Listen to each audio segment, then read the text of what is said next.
Evangelho de São Mateus, capítulo 4, do 1 até o 11, nós iremos ler para a glória do Senhor. Nós vamos falar nesta manhã sobre a recompensa da desobediência. Ou melhor, a recompensa da obediência. Vocês conseguem repetir? A recompensa da obediência. A recompensa da obediência. Nem todos falaram. Vamos de novo? A recompensa da obediência. Amém. Vamos ler então. Diz assim: Então Jesus foi levado pelo Espírito ao deserto para ser tentado pelo diabo. E depois de haver jejuado por 40 dias e 40 noites, teve fome. Então o tentador, aproximando-se, disse-lhe: Se és filho de Deus, manda que estas pedras se transformem em pães. Ele respondeu e disse: Está escrito, não só de pão viverá o homem, mas de toda palavra que sai da boca de Deus. Então o diabo o levou à cidade santa e colocou sobre o pináculo do templo. Ele disse: Se és filho de Deus, atira-te abaixo, porque está escrito: a seus anjos ordenará a respeito de ti, e eles te levarão em suas mãos para que não tropeces em alguma pedra. Jesus respondeu: Também está escrito: não tentarás o Senhor teu Deus. De novo, o diabo levou a um monte muito alto e mostrou-lhe todos os reinos do mundo e a glória deles. Ele disse: Tudo isso te darei se prostrado me adorares.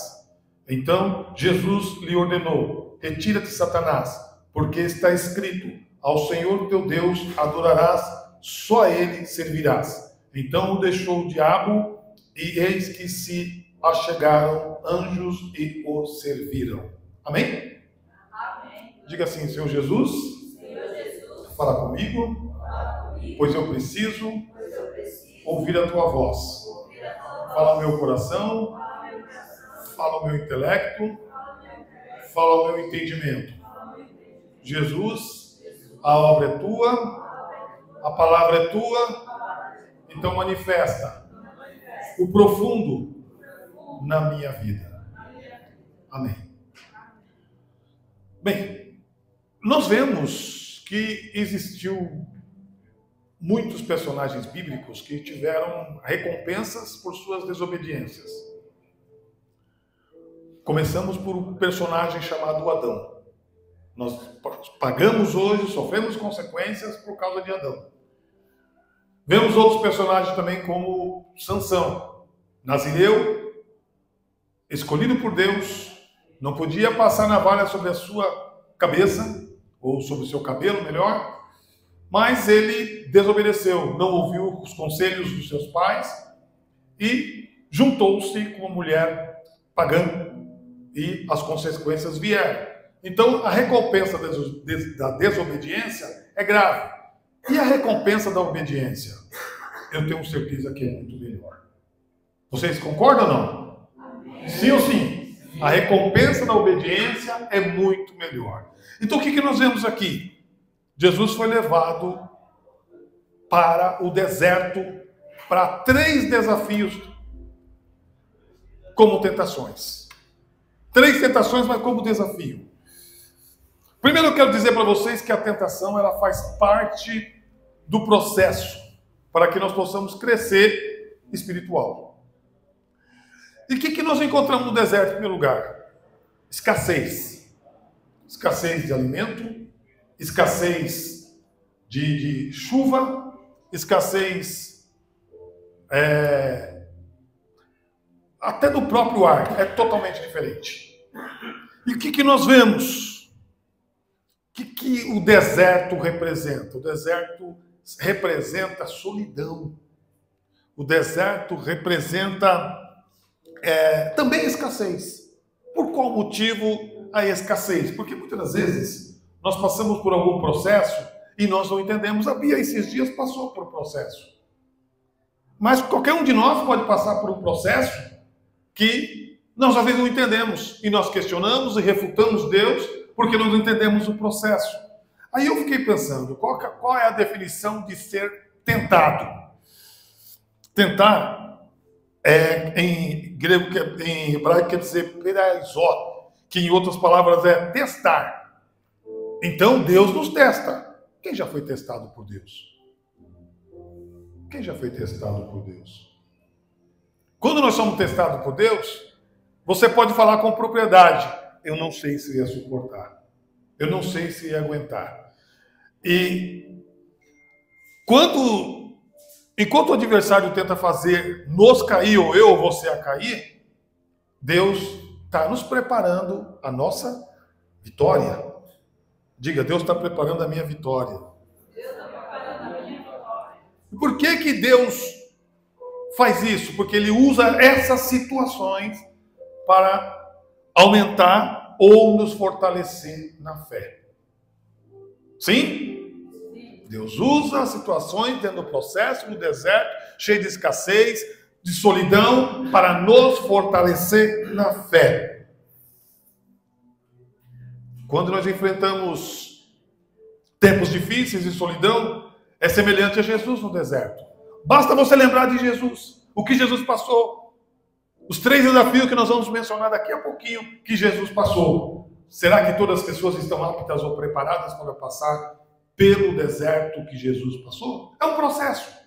Eu digo que vem pré-batismo ou vem depois do batismo, mas vem. Ah, pastor, eu não sabia que era assim. Eu preciso falar para você a verdade. Ou vem pré-batismo ou pós-batismo. Todos passam por um processo para ver se realmente a pessoa faz parte do propósito de Deus.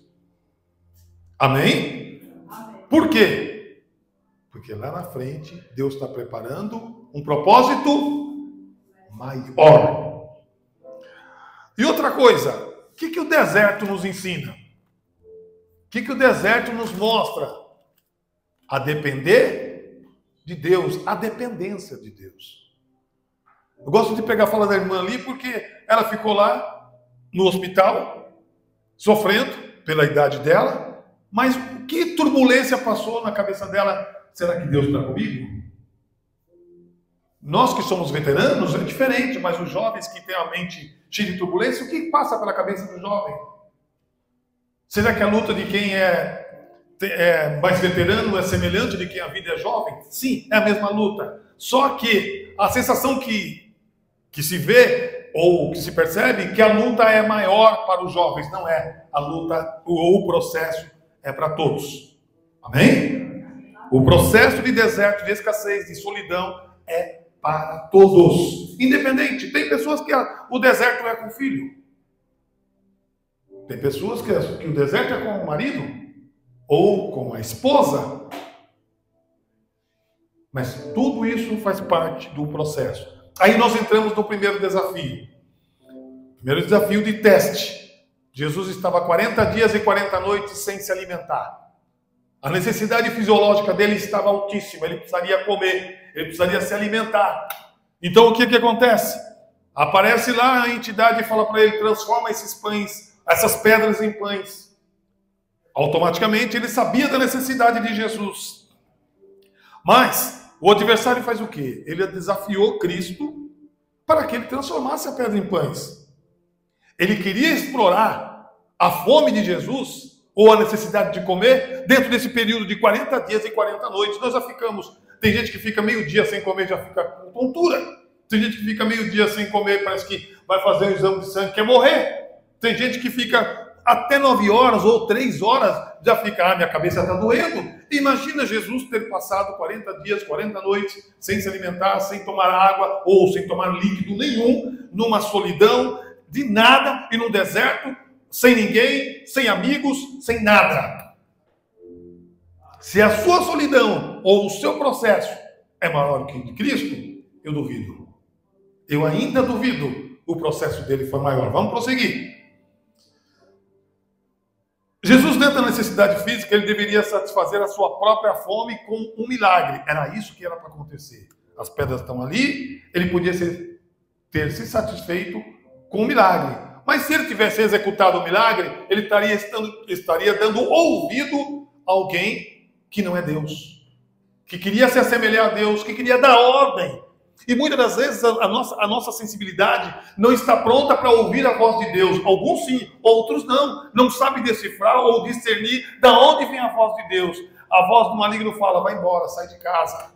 A voz do maligno fala, se joga aqui da ponte. A voz do maligno fala, você não é ninguém, você é um zero à esquerda. Deus nunca vai dizer isso para ninguém, porque Ele tem nós como filho. Ele vai dizer que você é próspero, que você é vitorioso, que você é uma bênção na presença do Senhor. Amém? Glória a Deus. Qual foi a resposta de Jesus? Deuteronômio capítulo 8, verso 3, diz assim, nem só de pão viverá o homem, mas de toda palavra que sai da boca do Eterno, da boca do Poderoso, da boca de Deus. Amém?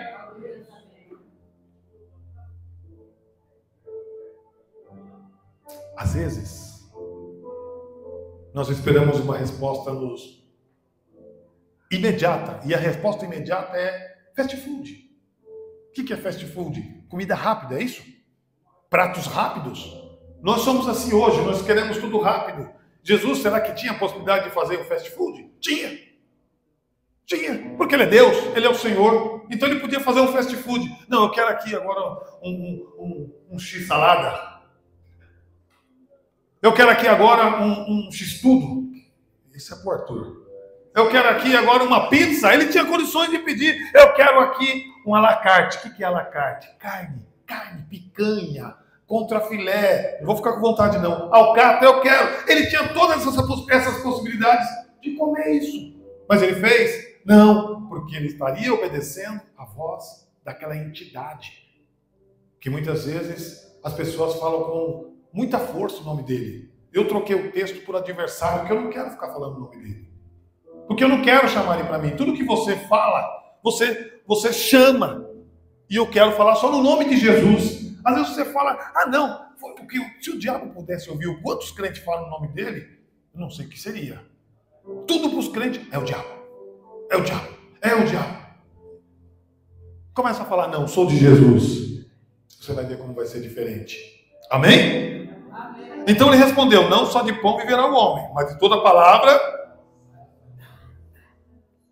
Quando confiamos no Senhor, nunca estaremos desamparados, mesmo pelo processo. Pois Ele é o nosso sustento. Quem disse isso foi um grande pregador, se não fala a memória, não lembro se era presbiteriano, chamado Spurgeon. Muitos de vocês conhecem. Muitos de vocês conhecem. Às vezes, nós não seremos desamparados, pois Ele é o nosso, Ele é o teu sustento. E muita gente não entende isso. Muita gente não compreende isso. Muita gente não assimila isso. Diga, Deus é o meu sustento. Deus é o meu sustento. O mundo moderno, ele oferece soluções rápidas para as nossas carências. Eu vejo meu filho pedindo lá. Faz a ligação ou pede pela internet, já chega o lanche dele de madrugada. Quem faz isso igual a ele? Será que é só ele que faz? Olha lá, mais um aqui. Você deixa ele fazer isso também? Coopera também. Vê se pode. Você também, Carol? Todo mundo está fazendo. Falta você, Larissa. Então, Júnior, olha a situação. As pessoas, Nazaré, elas têm a comida rápida, fast food. Então, deu fome. Manda aqui uma pizza, manda um hambúrguer artesanal. Como é que é? Hambúrguer artesanal, gostoso, porque é uma carne diferente, mas Jesus tinha toda a possibilidade. E Jesus não estava no mundo pós-moderno, era no mundo antigo, cheio das pessoas andavam na terra. Hoje você tem asfalto, hoje você tem luz. Antigamente o povo estava 6 horas, vocês estão ouvindo? 6 horas a maioria ia dormir. Hoje a gente fica acordado até 2 da manhã. E depois pergunta, por que a minha saúde é ruim? Por que você fica acordado até 2 da manhã? 3 da manhã, 4 da manhã. Não tinha luz, dormia 6 horas no pôr do sol, não tinha o que fazer, vai ficar olhando para a escuridão, caçando pernilongo, caçando coruja, vai dormir. Hoje nós ficamos até as 2, vai dormir? Não, vou ficar até as 2, jogando não sei o que. Jesus sabia que ocorreria a época da pós-modernidade, mas ele não executou, porque não estaria dando ouvido à entidade. Nós devemos confiar somente em Deus, para que Ele possa suprir a nossa necessidade profunda e fundamental. Vocês estão ouvindo? Vamos para o segundo desafio, segunda tentação. Jesus é levado ou conduzido para o templo. E de lá é sugerido para ele: pula daqui, atira daqui. E o que Jesus faz então? Ele não atira, ele não pula, mas ele usa a palavra. Salmos 91, verso 11 e 12. O que ele diz? O que ele diz? Porque o inimigo mandou ele pular, com certeza ele seria protegido. Às vezes não é isso que o maligno fala? Na mente de algumas pessoas, sua vida não vai para frente. Sua vida é errada. Oh, você é um atrasado. Você não consegue nada. Alguém já teve essa percepção do maligno falar que você é um atrasado, você é um complicado, nada vai para frente na sua vida? Alguém já teve a oportunidade ou a sensibilidade de ouvir isso? Se você já teve, começa a partir de agora a repreender, porque você é o vitorioso. Diga: eu sou o vitorioso em nome de Jesus. O adversário ele usou o quê? O uso da palavra para encorajar Cristo, para testar se Deus realmente estava o protegendo. Olha que situação. O que Jesus fez? Qual foi a resposta de Cristo para essa entidade? Deuteronômio capítulo 6, versículo 16, depois você leia. Não tentarás o Senhor teu Deus. Ele poderia lançá-lo do pináculo do templo, mas ele poderia ser guardado, protegido pelo anjo, só que ele não fez isso. Ele estaria submetendo a ordem da entidade maligna. Quem pode dizer amém? Amém. A fé, sendo verdadeira, não precisa exigir uma prova de Deus. Nós não temos que, se tivéssemos testado, Deus não tem que provar que é Deus na nossa vida, porque Ele já mostrou que é Deus na nossa vida. Só o fato de você estar com saúde, com vida, Ele é Deus na tua vida. Senão você não glorificaria o nome dEle, você não estaria aqui, você não respiraria. Você está aqui porque o Senhor é Deus na tua vida. Quantas pessoas gostariam de estar como você, ser cristão, obedecer a palavra, cantar, louvar, mas não consegue e expressam, não tem força, não tem vontade, não tem ânimo, não tem coragem. Você está aqui porque Deus é contigo. Amém? Glória a Deus. Quantos podem dizer amém? Amém. O filho confia no pai.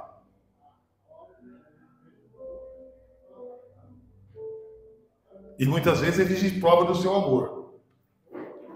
Nossa fé em Deus precisa ser firme, sem necessidade de prova, sem necessidade de teste. Nós temos mania, vou testar, ver se Deus está comigo. Eu já fiz isso. Temos manias, vou testar, ver se Deus está comigo mesmo.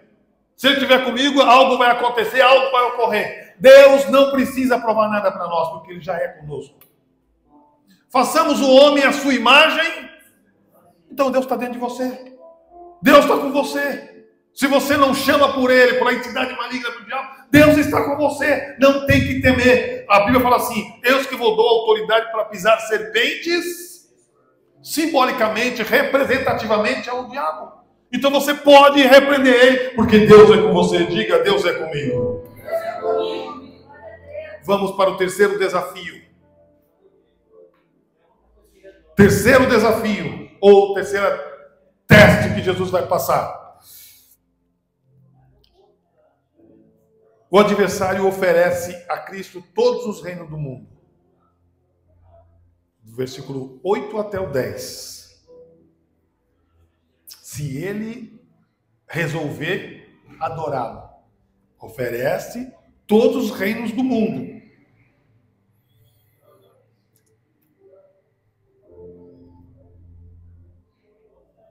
Aqui nós vemos, a tentação é vista no sentido de obter o quê? Fama, poder, glória. E não é isso muitas das vezes que tira as pessoas do caminho do Senhor? Às vezes nós vemos pessoas na igreja que começam tocando na igreja, cantando na igreja. E nós mesmos temos um irmão que tocava trompete, tocava muito bem, por sinal, né, Nazaré? E ele resolveu ir para o mundo. Embora a entidade falou no ouvido dele, e ele foi embora, foi para o mundo. Eu quero dizer para vocês que nós precisamos entender ou ter sensibilidade para entender a voz de Deus. Nem todos os cristãos têm sensibilidade para ouvir a voz de Deus. Vocês sabiam que tem certos tipos de hinos que nós não podemos ouvir? E nós às vezes ouvimos sem saber, aqui que tem tudo para Deus. Não, nem tudo é para Deus. Não sobe, não passa nem o teto. Não passa nem o teto. Então, nós cristãos precisamos pedir para Deus para ter um ouvido mais sensível, para ver quais os louvores que nós estamos ouvindo, que vai subir ao trono de Deus. Sim ou sim? Sim ou sim? Prosseguimos. Qual foi a resposta de Jesus quando ele foi tentado, quando o inimigo ofereceu para ele fama, dinheiro? Porque quando você olha para os cantores aí que são MC, é MC que fala, eles põem aqueles correntão. Pode ver que a maioria deles, não é, Vera? Tem aqueles correntão assim. Parece que é até bonito, mas não em mim, nele. Para mim, não. Nele. Mas para que aqueles correntão e para que tanta fama e para que tanto dinheiro? Eu tive fazendo um levantamento da década de 80, 90 até 2024. Quantos personagens ricos foram embora? Quantos personagens famosos foram embora? Que conseguiram fazer a vida, mantiveram um pé de meia e foram embora. Levaram com eles o que eles têm de bom? Alcançaram o mundo? Algum deles, vocês vão saber o que eu estou falando, parou guerra. Alguém sabe o que eu estou falando? Algum deles pararam a guerra, você sabe, né? Estou falando do Edson Arantes do Nascimento. Quem é Edson Arantes do Nascimento? Pelé parou guerra. Estava acontecendo guerra, conflito.